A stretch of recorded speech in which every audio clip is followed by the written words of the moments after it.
ছোট মন্দিরের কাজ এখন পুরো প্রায় কমপ্লিট হয়ে গেছে। আর এখানের কাজটা কেমন হয়েছে তোমরা আমাকে কমেন্টে জানাও। আর তোমরা এখানে দেখো কত সুন্দর হয়েছে। আর এখান থেকে কাজ করতে করতে আমাদের প্রায় 1টা বেজে গেছিল।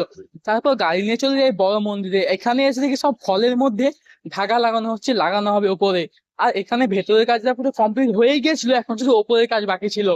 আর ওপরে দেখো কত সুন্দর ফল লাগানো হয়েছে, দেখতে কত ভালো লাগছে না? এখান থেকে তোমরা যদি একটা ফুল বা ফলের নাম তোমরা আমাকে কমেন্টে জানিও। এখন পুরো গোটা মন্দিরের কাজ কমপ্লিট হয়ে গেছে। আর এখানে আমরা সবাই বাইরে এখানে বসেছিলাম, আর এখন সবাইকার রাত জেগে সবাইকারই অবস্থা এখানে খারাপ হয়ে গেছিল।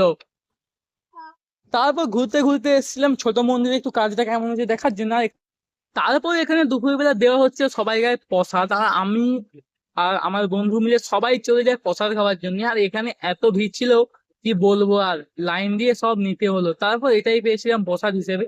তো আজকের জন্য এত দায়িত্ব, চলো দেখা হচ্ছে পরের মিনি ব্লগে। তো ভিডিওটা ভালো লাগলে ভিডিওকে লাইক এবং চ্যানেলটাকে একটা সাবস্ক্রাইব